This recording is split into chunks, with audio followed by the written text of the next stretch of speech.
full screen Ridgway's rail with a nice picture. Got it? Okay. Yeah, the sharing is a tricky part in this Zoom business. The Ridgway's rail is a bird that I want to talk about with one major emphasis, which is the recent name change that took place, well, now almost 4 years ago. The Latin name for the Ridgway's rail is Rallus obsoletus. That's the name for that species as it is classified by the scientific community today. It's a bird that inhabits salt marshes, just like Bolsa Chica. This is a photo of the Seal Beach National Wildlife Refuge that has cordgrass habitat very much like much of the cordgrass at Bolsa Chica. And the Ridgway's rail is a bird that lives in this habitat and exclusively in this habitat. It is not found in forests, it is not found in deserts, it's not found in chaparral, it's not found in coastal sage scrub habitat. It is not found on the open ocean, it is found in coastal salt marshes like those that we have at Bolsa Chica. It's a very secretive bird that many bird watchers and bird enthusiasts don't get a chance to see as often as they would like, because this is a bird that hides down in the cordgrass or other vegetation in the marsh a good deal of the time and makes itself difficult to see. In fact, many people report that they hear the calls, the vocalizations of Ridgway's rail many more times than they actually get a chance to lay eyes on it visually. The status of this bird is a very important part of the, well, really the story of Bolsa Chica over the last few decades, because the Ridgway's rail is a federally and state-listed endangered species, and it's one of the birds which is scarcest even at Bolsa Chica, and one of the most endangered of the endangered species in our area. Total population of Ridgway's rail is hard to say, and I don't have what anyone would consider hard and fast population numbers for this bird, but its total population in the United States is probably only a few thousand. And down in Mexico, south of the US-Mexico border, there are more of them, but there are two reasons why we're uncertain about the number of them. Number one, we don't have such good understanding of Mexico's biological resources as we do generally for those here in the United States. And there is also some ambiguity as to which birds in Mexico are part of the same species and which birds in Mexico are a different species from the Ridgway. How big is it? Well, you know, a lot of people describe it as being kind of like a chicken, or even a marsh hen is a nickname for it, but it's not as big as a domestic chicken. It's, well, I would call it a two-handed bird, but so it's a lot larger than a sparrow or a blackbird, but it's probably nowhere near the size of a crow or, say, a domestic chicken. It's a bird with a long bill, and the bill has quite a bit of orange color, and in fact, the long bill on this bird is the reason for its old Latin name, which we'll see in a second. It's a bird that is, well, like a lot of marsh birds, kind of long and lanky, and members of this whole family are referred to as rails because they are often very thin-bodied and they weave themselves through the narrow brush of marshes with that rather skinny body. It's a bird of wet areas, and it can be seen walking down into the water as well, where it picks up crabs and other shellfish that are its main diet. In fact, we had a tremendous population increase of our Ridgway's rail at Bolsa Chica here 3 or 4 years ago, and that was coincident with a tremendous population explosion of the most common crab at Bolsa Chica, the lined shore crab. When the population of the crabs went up, the population of the rails seemed to go up too. We see the Ridgway's rail most often when it comes out of the vegetation and it's walking along on the mudflats, but still pretty close to the vegetation. What else do you look for in a Ridgway's rail in order to be sure that this is the bird you're looking for? Well, one of the things that is an important clue that you're looking at a rail of any type is this series of black and white banded lines here just underneath the wing on what they call the flank of the bird. Many of the rails have that, and the Ridgway's rail is one of those that has that pattern. It's got that long bill with a lot of orange in it. It's got a lot of rusty color, along with the orange of the bill and the sort of yellowish toned portions of the leg and the red there. You get a redder look on this bird than on a lot of other marsh birds. You see them flying every once in a while, but this is a pretty unusual sight. They can fly, but they don't do a lot of flying, and they do not do any long distance flying. For many, many years, experts here in Orange County said that the all-time distance flight record for one of these birds was about 12 miles from the Seal Beach National Wildlife Refuge, where one was banded, to Upper Newport Bay, where it was recovered later. 12 miles is, well, that's an extremely short distance for a bird to fly. A lot of birds can get up in the air and fly 12 miles in just a couple of minutes. And there is an important biological consequence to the fact that they just don't travel very much, that they're very homebound, homebodied kind of birds. The consequence is that they always tend to breed with other birds of the same geographic area, passing their genes on within narrow population communities. And here's a very rare shot of a Ridgway's rail actually swimming across the water like a duck, which must be pretty hard for them because they don't have webbed feet. They've just got those real scrawny toes. Ridgway's rails nest in the marsh. They can lay eggs in a nest like this mass of pickleweed, but what they're known for doing is bending over blades of cordgrass into a floating nest that can actually rise and fall with the tides. Then when the eggs hatch,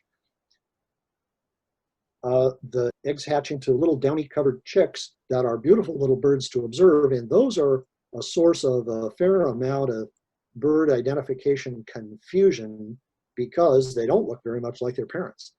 They are these stubby little things that don't have any of the orange in the bill or red in the breast or the flanks. In fact, they're just black, almost entirely black. Black bills, black eyes, black feathers of the down, and black legs. And a lot of people spot these things and have no idea what they are, although they eat crabs, just like their parents did, and confuse them with this bird that is also a rail called the black rail. And bird watchers would virtually all love to see a black rail because, if anything, it's an even scarcer bird in the United States than the Ridgway's rail. And so a lot of birders spot the chicks of the Ridgway's rails and think that they have found black rails, and well, we don't have any in Southern California. So don't make that mistake.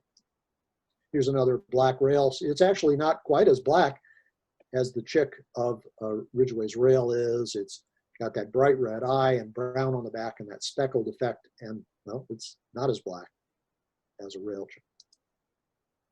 More rail chicks that are all black with their parents. Oh, and another all black rail chick. And another shot. Now, for many people, the frustrating thing about this species is that we knew it for a very long time as the clapper rail, with the Latin name Rallus longirostris. And its name got changed in the year 2014 to Ridgway's rail, which, well, is a good choice for a name in one way that I'll explain, but it's also a bad choice because Ridgway's rail is a tough thing for a lot of people to pronounce, especially if you try to do it several times fast. Now, the old name for clapper rail was Rallus longirostris, which means long-billed. And that was a pretty good name and, well, pretty obvious to translate out of the Latin and makes pretty good sense. Now, important thing about the clapper rail, that is the old name for this species, is that there were a large number of subspecies of the clapper rail all across the United States and down into Central America. Let me show you a map. That's the Florida. All right. And then there was a name change in 2014. That name change was changed by the governing body of ornithological scientists, bird scientists in the United States, the American Ornithological Society, the AOS, based on geography of those subspecies that I'm looking for a map to show you. Okay, here's the map of the clapper rail as it existed before the year 2014. Here's a map of the United States, and there are no clapper rails in most of the United States except for a narrow margin along the coast that is shown in color, in fact, a couple of different colors. Most of this narrow band is shown in this pinkish color, meaning permanent resident, meaning these birds live in these geographic areas along the Atlantic coast and the Gulf Coast of the United States all year round without ever migrating. Many birds, of course, leave some area in the winter and go north for the summer to breed, leave that area in the winter and go south to spend the winter season. The clapper rail does not do so. It is a permanent resident in virtually all of these areas, except for a few of them up here in the New England states that are there in the summertime and then fly back south down to these pink areas for the winter. There are also clapper rails in some of the Caribbean islands, the coast of Mexico, and on the west coast of Mexico up through Baja and into the state of California as far north as San Francisco Bay. And we are here in the coast, on the coast of Southern California, and that little tiny pink spot represents a few locations along the coast of Southern California that have clapper rails. An oddity is that there is one location in the United States where they go inland away from the coast, and that's along the Colorado River here. And there's a spot there of isolated population. That's the Salton Sea, which is, well, kind of like a little tiny speck of the world's ocean. Now, that's all before the year 2014. The name got changed because and here's a little more colorful map to show you the very same thing. Because in different parts of the United States, these rails are shown in red here and green here and yellow here and other tones all along and down into south, because each of these represents a different subspecies of this rail. The ones in this northern Atlantic coast of the USA all have a tendency to breed with one another because they don't do much flying. These ones all breed with one another because they don't fly very far. These around Florida all breed by themselves. There are a few on the Florida Keys that don't ever travel even to mainland Florida. And they breed entirely by themselves. And so each of these geographic areas is a population of these rails that all interbreed with one another, not with others. So they develop unique characteristics on their own. So each one of these can be identified as a slightly different subspecies or variety of clapper rail. And this is just on the East Coast. How about on the West? Well, on the West Coast, here in California, there's a population of them up in San Francisco Bay, which is several hundred miles away from the rest. And these are genetically distinct from the rest. The ones along the Colorado River are genetically distinct from the ones along the coast. The ones that we have here along the coast of Southern California are a third separate subspecies just within the state of California. So 1, 2, 3 subspecies of the clapper rail were to be found in the state of California and then to some extent down into Baja. The western subspecies each got their own name. They were called Rallus longirostris, that's the species name, but the ones up in the San Francisco Bay Area were known as Rallus longirostris obsoletus. And we call them in English the California clapper rail. That's the name of the clapper rail around San Francisco Bay. It's not the name for the ones that we have at Bolsa Chica. The ones along the Colorado River near Yuma are called Rallus longirostris yumanensis, or the Yuma clapper rail. The ones that we have in coastal Southern California were known as Rallus longirostris levipes, which means light-footed in color, and we call them the light-footed clapper rail. That's the term that we used for our birds at Bolsa Chica for a very, very long time. One of the 3 western subspecies. Western subspecies are a little bit duller in the face. The ones on the East Coast have a little brighter gray, a little brighter orange. The ones on the west are a little bit larger bodied than the ones in the east, and they are exclusively found in a really salty habitat, whereas some of the ones in the east will penetrate inland a little bit and go into fresher water habitats. Ours used to be called the Lightfoot, ours here in Orange County used to be called the light-footed clapper rail, and its name got changed to the light-footed ridgeways rail because the 3 West Coast subspecies got broken out away from the clapper rail and given the name ridgeways rail. The Latin name was changed from Rallus longirostris levipes to Rallus obsoletus levipes. That word obsolete is a tricky word.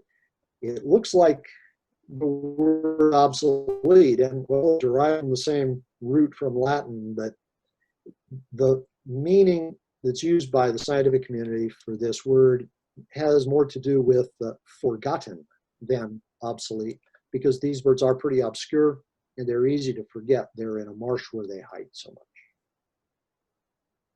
So now, the 3 West Coast subspecies are Rallus obsoletus, Rallus obsoletus humanensis, and Rallus obsoletus levipes.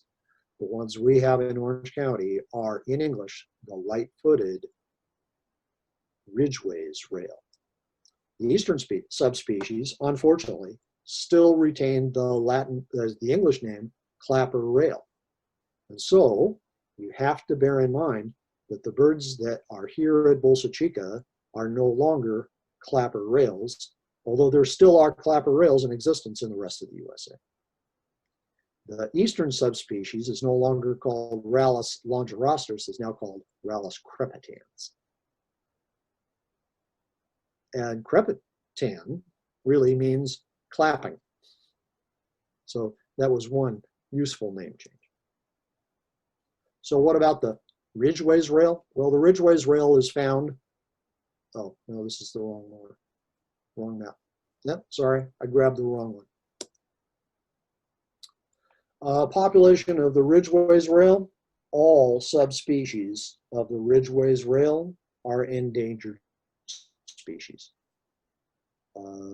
In fact, all of the clapper rail subspecies are endangered species, both those in the east that are called clappers and those in the west that are called ridgeways. Who is this guy, Ridgway, after whom they're named? Well, Robert Ridgway was, for much of the 1800s and early decades of the 20th century, America's leading ornithologist. He worked for the Smithsonian Institution, and he single-handedly described probably more species of North American bird life than any other scientist working in the 1800s.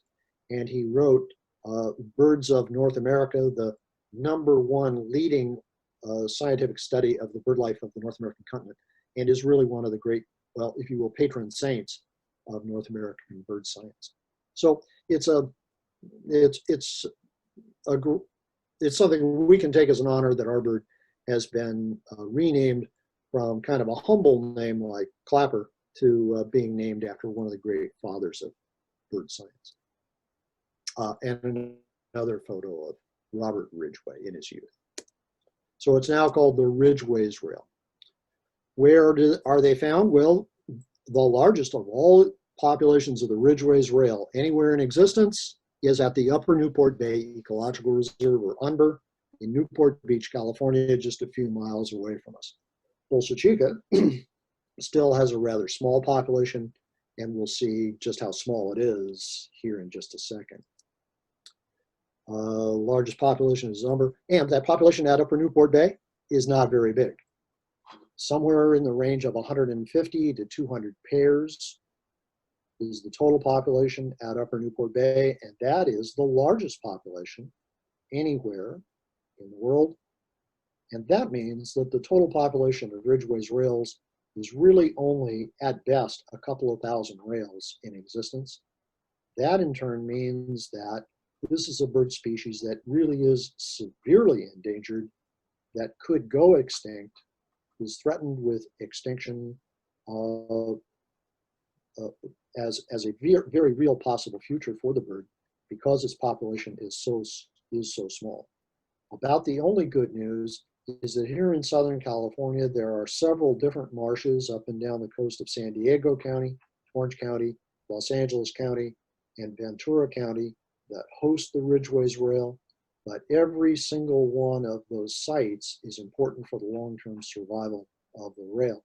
And the really good news for us in Orange County is that just a few years ago, a breeding population of Ridgeways rails was established at Bolsa Chica for the first time, certainly in over a century. There are only 3 locations in all of Orange County where these birds can be found. One is the Seal Beach National Wildlife Refuge in the north, Bolsa Chica Ecological Reserve here in mid-county, and then a little further south, the Upper Newport Bay Ecological Reserve, which is the biggest of these population reservoirs for the species. An interesting bird, an interesting looking bird. I hope you get the opportunity to see one at Bolsa Chica someday. Bolsa Chica has really become the best single place for bird watchers to come find the Ridgeways rail, if only because our birds seem to be less shy than the birds are in most other locations and are a lot easier to spot, even though our population is pretty small. Very handsome. Here's the map I wanted to show for the Ridgeways rail. Population in the San Francisco Bay Area, coast of Southern California, Colorado River, and arguably additional rails down along the coast of Baja and mainland Mexico, although whether these should really be considered Ridgeways or some other species is still an open question.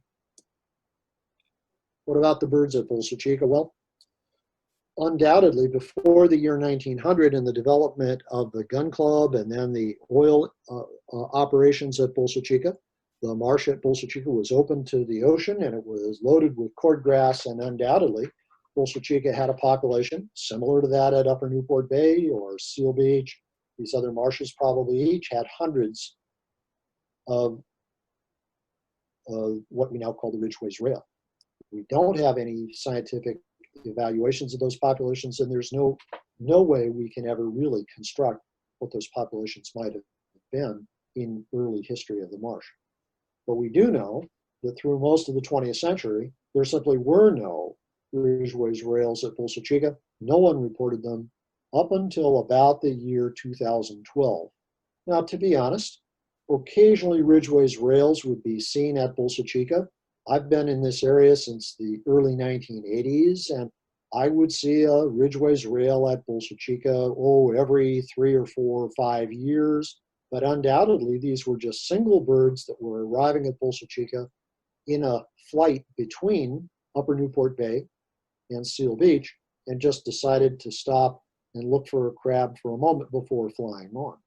There was no resident population of Ridgeways rails at Bolsa Chica again until the year 2013, when we noticed a small population beginning to actually mate, reproduce, and have chicks, probably for the first time in over a century.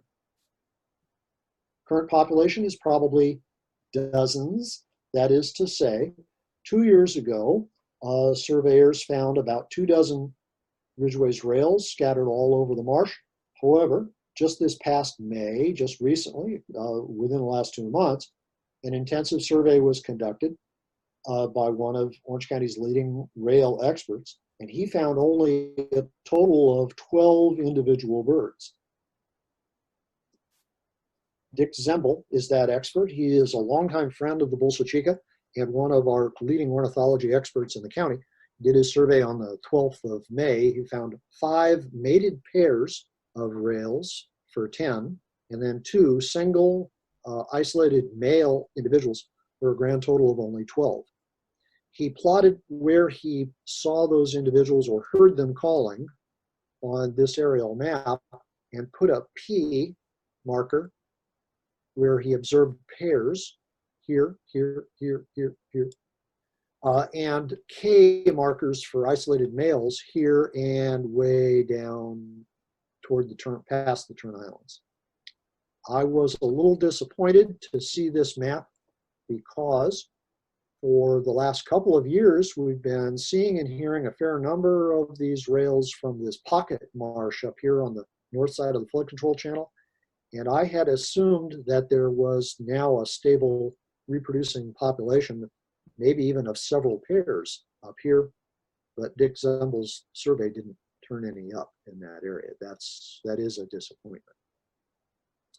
Another disappointment is that all of these rails are seen here in inner Bolsa Bay, and that despite all the efforts at restoration and the planting of cordgrass and the development of what ought to be appropriate habitat here in the full tidal basin, there don't appear to be any significant numbers of ridgeways rails using the full tidal basin, at least not yet. With luck, more cordgrass will grow and this area will become a truer tidal salt marsh. And perhaps these rails will start utilizing this habitat as well. There ought to be plenty of it. And that's just a close-up to show you the sites. Here is the boardwalk, the south parking lot, and you can just barely see the boardwalk crossing over there.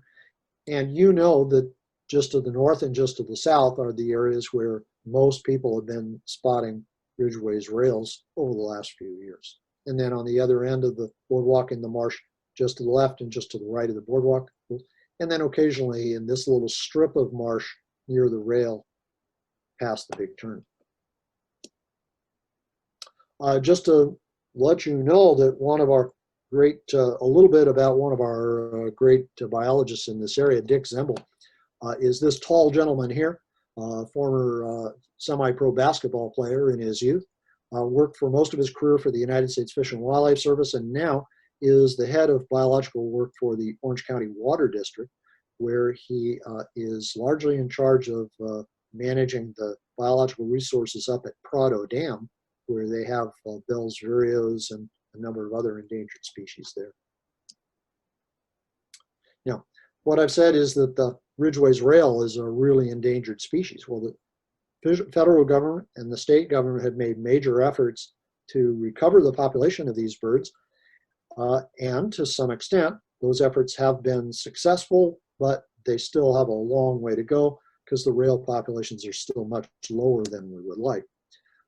There has been extensive banding of Ridgway's rails at several of their population sites like Upper Newport Bay, Seal Beach. I don't know of any banding studies that have been done at Bolsa Chica, but the two other marshes in Orange County have extensive banding operations for the Ridgway's rails, as do some of the marshes in San Diego County, where they also have some decent populations. And also down in San Diego County, in conjunction with SeaWorld and the San Diego Zoo Wild Animal Park, Ridgway's rails have been bred in captivity and have been released into some of the marshes down in San Diego County. And here are some captive rails that are being released by volunteers. And once again, that's Dick Zemble showing the way. And again, another release of Ridgway's rails. I don't know where these sites are, unfortunately, but I think they're both in San Diego County. Another effort that the agencies have made to help the Ridgway's rail is to help them find appropriate nesting locations. This was an effort begun by Dick Zemble himself at the Seal Beach National Wildlife Refuge nearly 20 years ago. What I said about the Ridgway's rails is they build a nest largely out of reeds that can float up and down and get anchored, and the birds anchor those floating nests to a reed so that it doesn't just float away on the tide. And Dick Zemble figured that they may not have enough opportunity to successfully build floating nests, and so started putting out piles of stuff on which that would float in the rising and falling tides that the rails could build nests on. And well, basically just use wooden pallets, which will float. And so ever since, in many of the marshes up and down the coast of Southern California, volunteers have gone out and put platforms like this out where the rails could nest. Unfortunately, these are really obvious locations from the air, and aerial predators like peregrine falcons and other birds of prey that will definitely eat a Ridgway's rail were observing the nests and coming in and feasting. And so Dick devised the idea of putting sort of a tent made out of palm fronds over the platform so the birds could nest inside this, if you will, teepee of palm fronds and be protected from predators. And over time, various people have devised a number of different modifications of this basic concept, like this one with a wooden platform and palm fronds over a pipe frame. And here is a different variation. You can actually see the rail actually sitting on this floating platform anchored by those two pipes. And here's another of the same general concept. This one is taken from Seal Beach National Wildlife Refuge. And here are some people just taking an ordinary wooden pallet, taking it out on the marsh. And here's the palm fronds tent that will go on top of it. We even had a couple of these installed at Bolsa Chica in outer Bolsa Bay. Well, now I can't remember how far back in time it was. It was a long time ago, more than 10 years, probably 15 or more years. And the rails never used it. And so that platform was taken out. And then in closing, here's Dick Zembel again with one of his favorite birds, a bird for which he is one of Southern California's leading experts, a ridgeway's rail.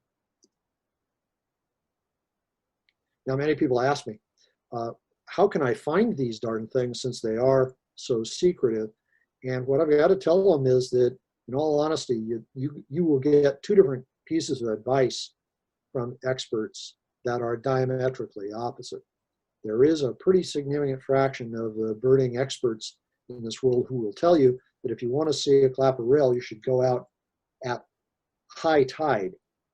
And you know, high tide is the time when people like Dick Zembel and other experts go out to try to do a census of ridgeways rails. And the reason is that at high tide, there's a whole lot less land because so much of the surface of the marsh is covered with water, and the rails have to retreat because of the incoming water to those little isolated pockets, some of which are practically islands. And that makes it easier for Dick Zembel and Jim Robbins, who's been a longtime volunteer, and others to go out and actually find the rails.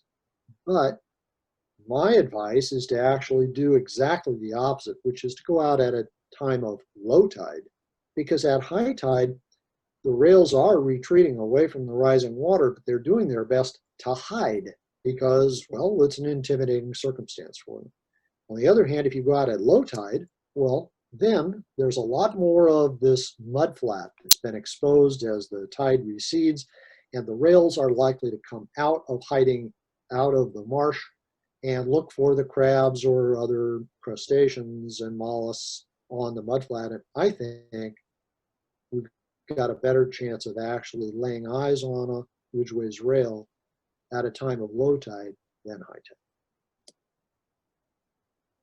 Now that was my presentation about the ridgeway's rail, and I'm almost done with the report that I'm going to give you. What I want to do is move on at this point to talk about a few other species and just give you some statistics from the breeding season for this year, but I'd probably better stop and see if people have questions about ridgeway's rails before we go on to other species. Amber, I'll turn it over to you to field any questions if people have any. I'll answer them. There you go. Yeah, if anyone has questions, feel free. I have one. Vic, why do you think that the rails don't go into the outer Bolsa Bay? You said that we were expecting that could happen. Why do you think they just like that area near the bridge? I really don't have a good answer to that question, or an answer that I feel comfortable with for that question. I don't understand why they're not in outer Bolsa Bay, and I don't understand why they're not in the full tidal basin. Right, the full tidal basin. Why they are so close to the boardwalk is a mystery to me. It would seem it's counterintuitive as far as I'm concerned. If I were the rail, I'd be as far away from people as I could, and yet they seem to be inhabiting the areas where people have the greatest visitation. That doesn't make sense. Do you think it might have something to do with the water flow? Because I know in Inner Bolsa Bay, there's a bit of a bottleneck with the tidal gate, whereas in the full tidal basin and in Outer Bolsa Bay, there seems to be a much more at least dramatic change in water level? Well, that's a really good question, but it points out another irony, because almost all the literature suggests that these rails ought to be in the areas that have full tidal exchange rather than muted tidal exchange, like Inner Bay. Okay. And so Then once what again, about the food source? The crabs seem to be, you know, by the boardwalk. there definitely are crabs near the boardwalk, but so far as I know, these line shore crabs and the fiddler crabs and other crab species are all over all parts of Bolsa Chica, Sure. more or less at equal densities. Now, I don't know that for a fact, but that's a presumption of mine, and it would be useful for somebody who has the opportunity to check the land surface of exposed surface of the full tidal basin, which is not us, or to take a close look at say that big island in the middle of outer Bolsa Bay and check for crab populations there. But I don't know that anybody ever asked. Vic, I had a question about the missing population north of Wintersburg Channel. Do you think that coyotes could be playing a role in that?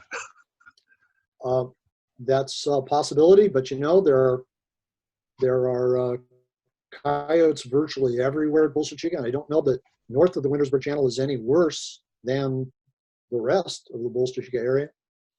We're going to mention coyotes again as predators on birds when we come to some other species here, unfortunately.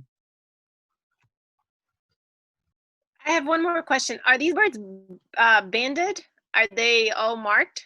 I don't know of any at Bolsa that are banded. And who would be in charge of banding them? And would that be something that would be to the advantage of understanding these species? I don't know that it would be particularly useful for any scientific purposes other than maintenance of population numbers. Right. Following along the rise and fall of these small family groups. Right. Now, I would love that, but bird banding is time consuming and expensive, and there is at least a risk to the bird, and getting people out into a marsh is always has negative consequences. So we would send people out into a marsh to do something only if there was a really clear-cut environmental benefit to the resource, to compensate to make up for the downside. But you said that, so the pairs that we see that the Zambo has seen in the Bolsa Chica, they can fly. They move around a little bit, right? They're not always there, or do you think they're always there? We're just not seeing them because they're hiding so well. Oh.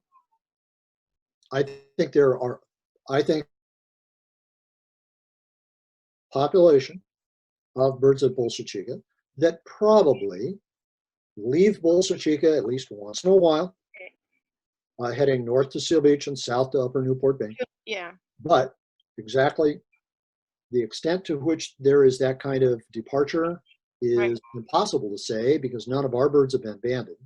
Right. And I don't know of any of the banded birds from those two locations that have been recovered at Bolsa Chica, at least not in the last few decades. Very interesting. So how much interchange there is hard to say. Amber and the videographer captured one on video a few days ago. So that was kind of cool to get that in the video that we made for some of the programs we're working on. So did you get the vocalization as well? Yeah, we did. We also posted that video to our social media sites with the vocalization. It was actually the vocalization that caught my ear. I was like, I know that noise. So, and I turned and looked, and it was like probably not even 10 feet away from the walk bridge. It was pretty amazing. It's the first time I've ever seen one at Bolsa Chica. So it was pretty cool. I almost worry, I'll just make a comment about the fact that people are seeing it at Bolsa Chica. It almost worries me that the community may get the impression that clapper rails, excuse me, ridgeways rails are doing well because these days it's relatively easy to spot them at Bolsa Chica. I know a number of people are still struggling to do that, but compared to before, it's a lot easier to find one here in Orange County than it was previously because Seal Beach is largely closed to the public in Upper Newport Bay. Well, those birds are very, very shy and hard to see at all. So now people are seeing ridgeways rails a lot more frequently, and yet their numbers are still in real peril. I seem to recall when we were at Seal Beach, when was that? Back in January, I think. They were saying that their numbers were way down at Seal Beach. They do have a tendency to show extremes of population crash followed by population booms again. At Bolsa Chica, we had a single pair for a number of years and went up to a couple of dozen within a few years, and now it's crashed back down to a dozen. And other parts of California have seen similar ups and downs. Vic, could you elaborate a little bit about the captive breeding program down in San Diego and its effectiveness? And I just wanted to compliment you as well on how thorough your presentation has been. I've heard bits and pieces about the Ridgeway Rail and always been fascinated. I like to call it the panda of the Bolsa Chica Ecological Reserve, and how lucky we are to have something like that is kind of amazing. And whenever I've seen it, it's always been random, and it's been within about 10 feet on the boardwalk. It's kind of amazing. Oh, there it is. There's the panda bear sitting right there, you know what I mean, of Bolsa Chica Ecological Reserve. And it's such a, wow, there it is. And like you said, they're so elusive, and they hide, and you can't see it, and we're walking. It's like within the first 10 minutes of the tour. But also, if you could illuminate, and this is a question overall, what are some of the threats that you see to the Ridgeway Rails population? And then second, you alluded to, or third, how unknown the populations are, or the exploration of the status of resources or ecological reserves in Mexico and populations of rails there. And are there any people studying down in Mexico currently for rail populations, whether they're increasing, decreasing, what they are, or if they're subspecies? It's a lot, sorry. Yeah, those are two big questions, but they're really important ones. So let me take a couple of minutes to address first the one about threats and then the one about Mexican populations. It's important to bear in mind that the number one problem that the Ridgway's Rail has faced over the decades, or well, the last century or so, is simply loss of its habitat. Because since the year 1900, much of the coastal marsh habitat of the state of California has been filled in.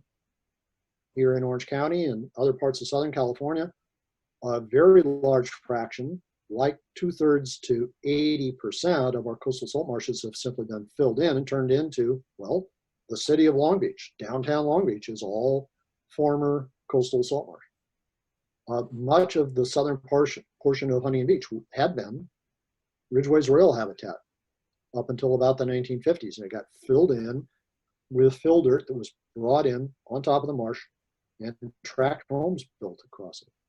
At Bolsa Chica, approximately 50% of the acreage of Bolsa Chica was lost to the advances of urbanization.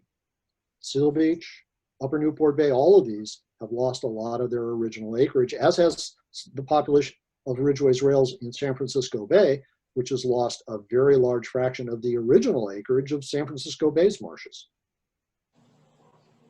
Now, fortunately, since about the 1970s, with the passage of the Coastal Act and the establishment of the Coastal Commission and the rise of environmental consciousness, even in places like Orange County, well, we're not converting salt marshes into tract homes and shopping centers at the rate that we used to. So that threat has changed and, well, diminished greatly. Now there are still other threats, though. There is always the very difficult to assess impact of chemical pollutants from the various sewage and urban runoff waterway systems of of urbanized areas in Southern California. There is the difficult to assess impact of pets like dogs and cats that are predators of any kinds of birds that they encounter. One of the predators that is known to have been had significant impact on ridgeways rails in the past was the red fox. At the Seal Beach National Wildlife Refuge, the red fox population grew from just a few pairs to many, many hundreds, with significant impact on least tern, snowy plovers, and ridgeways rails back in the 1980s. And the U.S. Fish and Wildlife Service was required to reduce the red fox population, well, the harsh way, by just trapping them out. The red fox, notice, is not a natural species, not a native species of Southern California.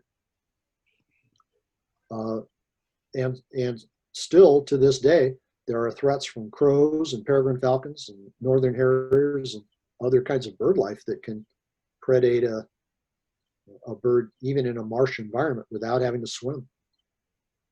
So the list of threats is still a real long one. They asked about Mexico. Well, Mexico is the story for the rail in Mexico is one of a number of similar stories where there is a species of living thing that exists on both sides of the international border in the United States and in Mexico. And unfortunately, species like that, whether they're birds or fish or jaguars, face problems on both sides of the border. One of the things that is generally recognized by environmental activists is that the law in Mexico is actually really strong on paper, that there are laws for the protection of endangered species and native habitats that look really, really good, as passed originally by the Mexican National Legislature. But the problem in Mexico is funding for the enforcement agencies, their equivalent of their Fish and Wildlife Service and other agencies that would actually enforce that law. And unfortunately, while Mexico has good laws, they are not necessarily enforced in a population area where poverty is even higher than it is in the United States. And then there are simply ongoing issues as to whether the rails on the west coast of Mexico should be considered ridgeways rails or clapper rails or some yet other species that might get its own name, just like the ridgeways rails got their own name.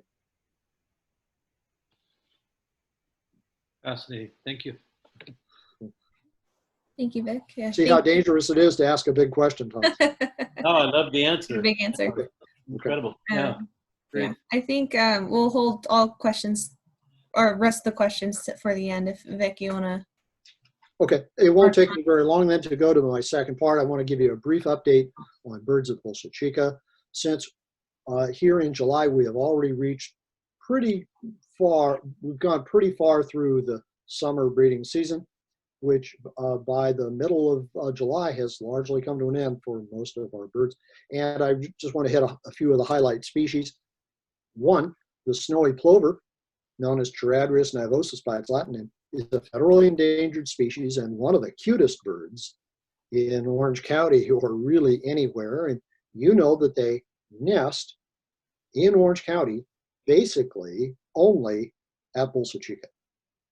This is a bird that in many other parts of the United States is a migratory species, but here on the West Coast, these birds known as the Western snowy plover, sometimes, well, they're only partly migratory. That is to say, some of them live all year round at their given location, like Bolsa Chica, where there are snowy plovers all year round. And they nest in the summer at Bolsa Chica. However, in other areas of Bolsa Chica that might support snowy plovers, like our beaches, for the most part, snowy plovers are only found on the beaches of Orange County in the winter season as migratory birds, and they generally leave the beaches of Orange County in the summer and either come to Bolsa Chica, very close, or they do migrate a short distance, like to Northern California, and breed there. Well, unfortunately, I wasn't able to get from Peter Knapp or our other experts any numbers for breeding success of our snowy plovers for Bolsa Chica over this particular breeding season. And talking to others who have just gotten word by word of mouth, I get two completely different impressions. Some who say, oh yeah, they hear that at Bolsa Chica this was a very good year, and others who say, oh no, it was a catastrophic year at Bolsa Chica for the snowy plover. So I'll just have to do another update when these numbers become more publicly available. The interesting news about snowy plovers is that over the last 3 years, there have been a few instances of snowy plovers actually nesting on their old stomping grounds, the local beaches, in particular around the mouth of the Santa Ana River at the south end of Huntington Beach, where for the last 2 years, actually the last 3 years, there have been a few isolated nests or, well, scrapes of snowy plovers. And that's wonderful news. One of them was captured from a nest after nearly being lost to predation and taken to the Wildlife Care Center in Huntington Beach, and then released after being banded at Bolsa Chica. And we know that that one banded bird, known as Eureka, by the people who love that one individual so much, was the father of a number of other chicks on our beaches. And then this year, the breeding of snowy plovers on our beaches expanded northward, and there was even limited nesting of snowy plovers on the beach at Bolsa Chica State Beach, directly opposite on the other side of the highway from Bolsa Chica Ecological Reserve. And that, to the best of my knowledge, is the first breeding of snowy plover on Bolsa Chica State Beach sand of, well, possibly in recorded history. So that's a real breakthrough. But what's actually happened at the Ecological Reserve at Bolsa Chica, I'm afraid I just don't have information this year. And actually, I'm worried. I think that when we get the news, it's going to have been a bad year. Another important species of Bolsa Chica is the least tern, Sternula antillarum. And you know, this is another species that has subspecies. The one here in the west is known as the California least tern. So you hear that phrase, California least tern, for the subspecies that we have here on the west coast. There's also a subspecies on the Gulf Coast and another subspecies on the Atlantic coast. And it's a federally listed endangered species. And while it's maybe not quite as cute as a snowy plover, the chicks seen here getting a fish from their parent are very, very cute birds. And they do nest at Bolsa Chica on the Tern Islands and on a couple of other of the recently created nesting sites down at the south end. And the nesting season is not completely done. As of here in early July, there are still a few active nests that may have the potential to produce a few additional young. So far, as of a week ago, there had been 92 nests of these terns at Bolsa Chica, which is not too bad. We've had much worse years. Last year, however, we had 127. And even if a few additional nests are constructed, it doesn't look like we're going to make last year's count for nests. And it won't be until later that we get from Fish and Wildlife Service the count of fledglings that have actually been produced at all those nests. It sometimes is higher or lower than you might expect based on the number of nest locations. And this year it might be particularly low because Kelly O'Reilly of Fish and Wildlife says that there has been significant predation on those nests by ravens, crows, peregrine falcons, and coyotes. And so she is concerned that the productivity numbers for this year are not going to be very high. So I'm afraid that when the final numbers come in, we may have to look back on the summer of 2020 as a bad summer for many of our critical endangered species at Bolsa Chica. Although this will be long remembered by fans of the snowy plover as the year where snowy plovers actually expanded their nesting on beaches. And that's what's true for the beaches here in Orange County. It's also true for the beaches in Los Angeles County, where snowy plovers also last year and this have done much better, have had much better success at nesting than in most of the 20th century. And then one more bird that I want to mention is one that doesn't get so much attention because it's not federally or state listed endangered or threatened species, but is a species of special concern, is the brant. Branta vernica, sometimes known as the black brant because it is so dark. And the ones here on the West Coast are darker than the ones on the East Coast. It is considered by the Audubon Society and other experts to be a species of special concern. And one of the reasons for that is that these birds are here in the state of California only during the winter season, coming down from the very far north, like Alaska and northern Canada, where they breed in the summer, and come down to California to spend the winter months, mostly right along the coast in bodies of salt water like, well, Bolsa Bay. And they go to places where they can find the one key food source that they feed on basically all winter long, which is eelgrass. Well, Bolsa Chica is a real eelgrass success story. When the full tidal basin reconstruction project was completed, Kelly O'Reilly and the Fish and Wildlife Service installed, with a lot of volunteer help, about an acre of cordgrass, planting sprigs taken from some of the estuaries in San Diego County. And those sprigs expanded over the last, what's it been, 15 years or so, from 1 acre to over 200 acres of eelgrass.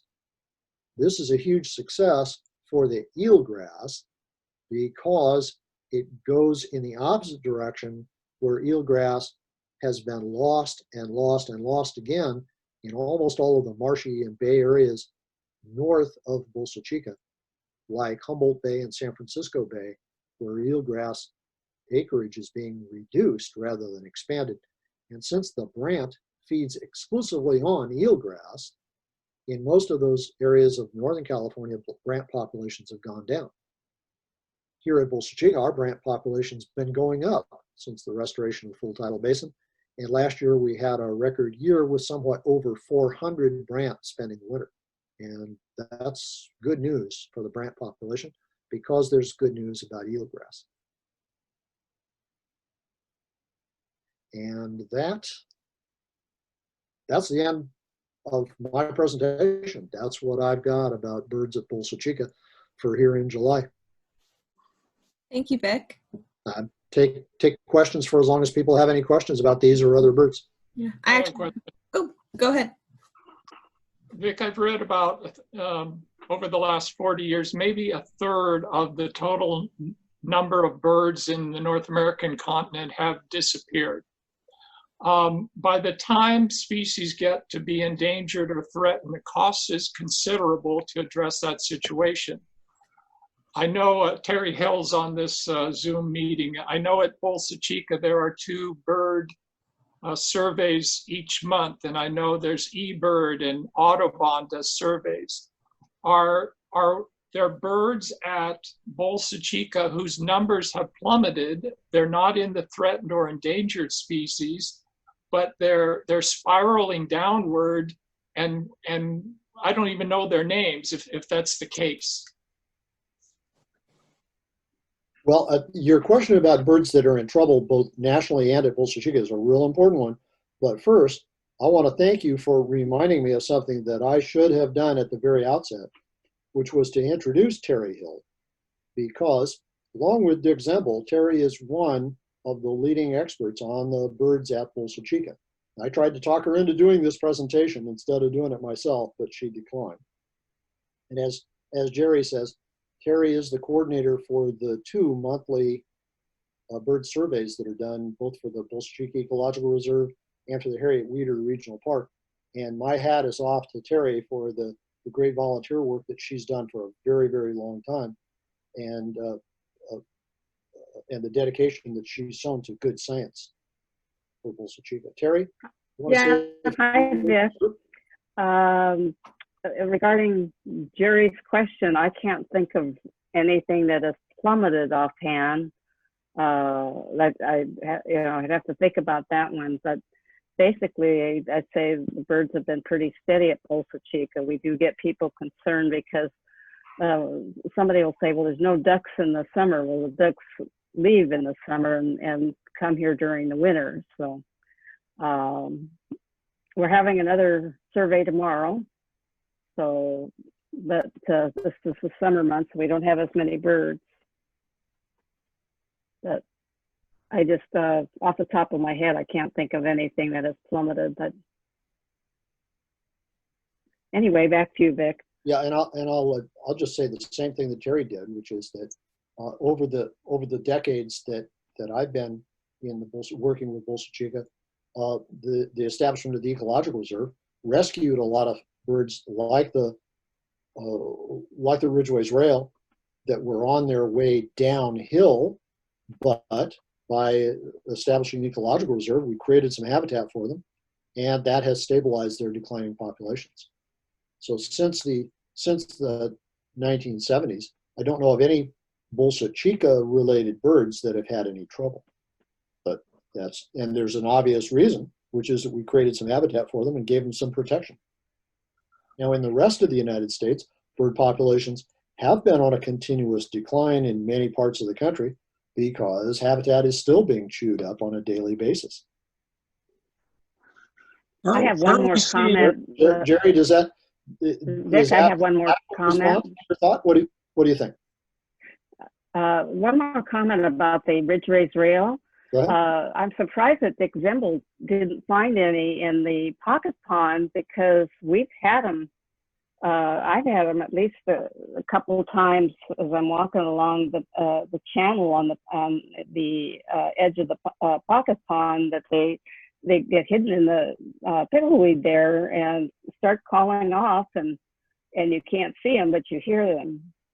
So we've had them on the counts too. There's been at least one in that pocket pond area. Maybe it was just not calling off on the day he was there, but anyway, just a comment. Aren't we seeing more white pelicans at Bolsa Chica now than previously? Well, I was just saying this year, I've seen or heard, and several others have reported, a ridge-raised rail in the pocket pond next to the channel. And we've also had them on our monthly surveys every so often this year. Yeah, Terry, I was simply going to echo the same thing, but point out, as Terry did, that bird surveying is not a science with the accuracy of physics or chemistry. It is a real challenge to find birds that are trying to hide from you. One more question for Terry. Really accurate surveys is not possible. Yes. Okay. He's been involved in these surveys for years, and when you look at those surveys, the amount of data collected is extraordinary for a community citizen science type of project. Does anybody do anything with that data? Look over those numbers on any kind of basis to say, hey, this species is really increasing or decreasing. What happens is that data looked at by anybody? Looked at by me. I don't know. It's hard to find on eBird, but they do have the records in the office, and we do use our data. When I prepared the last bird checklist, we used our data as well as the data on eBird in preparation. Bill, you had a question, Bill? I had a question about the American white pelicans. It seems that we're seeing more this spring than we have previously. Well, Bill, my first thought is that you don't want to pay too much attention to changes in bird populations as short as 1 year's experience. Sure. That's a very short period of time to be projecting anything like a long-term change. Bird populations fluctuate not quite as dramatically as insect populations, but they do go up and down with very significant cycles with very few, very rarely do we have the ability to explain why, but we do have to anticipate that there will be changes, and the numbers this year will be very different from next year's numbers, even if there's no significant change in the environment. Vic, can you take your PowerPoint off the screen so the speaker shows up full screen? Thank you. I'll do it. Comment on the lease turns, Vic, over to Seal Beach Wildlife Refuge. They've got a special area that's cordoned off with electric fences and all kinds of stuff. And as far as I know, I think they had zero hatching success over there, mostly all predation. Yeah, Marty, I think you're right. And unfortunately, I think what you've said has been true for several years at that location there at Seal Beach. I think the Seal Beach lease turn population has crashed and may be gone. Well, the birds have come back, I think, once or twice. They come back, but they just are not being successful as breeding. And who knows? I may be being unduly pessimistic because, to reflect my previous comment, populations go up and go down. And we've had recovery of the Ridgway's rail at Bolsa. The lease turns could recover there at Seal Beach. Let's keep our fingers crossed. Vic, I have a question. You said it was the snowy plover that's been nesting on the Seal Beach State Beach? No, I meant to say Bolsa Chica State Beach. Yeah, sorry, Bolsa Chica State Beach. I think you did say that. That was my misspeaking. Do you think, and was it also the lease turn that's been expanding its nesting range? Nope. Just the snowy plover? Yeah, I don't know of any new lease turn nesting locations anywhere. Okay. That was just a clarification on my end. But also, do you think the expanded nesting range possibly has something to do with the stay-at-home order, where people are less frequently attending? Oh, yes. Yeah, I should. Yeah. I meant to say exactly that, and I just didn't get around to making that conclusion. Yeah, and virtually everybody agrees that it's the stay-at-home order and the people off the beach that is the reason why the plovers have had such a good year. Yeah, and then, once things kind of go back to like a normal, do we expect to kind of see a retracting of that nesting range again once people go back to the beach as they did previously? Snowy plover is in real trouble up and down the state, and anywhere that the public and their dogs and their vehicles have access to the beaches, the snowy plovers get driven off. Mm-hmm. The California Coastal Commission is meeting this week by Zoom meetings, and two of the most controversial issues they're facing up and down the state in this most recent meeting have to do with snowy plover nesting on the beaches. One at Oceano Dunes up in, San Luis Obispo County. Yeah. It's a major location for snowy plovers there, and it's a state beach that has allowed off-road vehicles on the beach. If you can imagine that, a horrifying thing to picture here in Orange County. And then similarly at the mouth of the Santa Ana River between Huntington Beach and Newport Beach, the County of Orange a couple of years ago attempted to establish a dogs off leash beach right adjacent to the lease turn colony there in the Bolsa Chica the Huntington Beach State Beach. And the environmental community just won a major victory yesterday when the Audubon Society prevailed on the Coastal Commission to prohibit the County of Orange from allowing the dogs off leash there. Right. Thanks, Vic. Does anyone else have any questions before we conclude? Yes, I've just got one more question or two for Vic.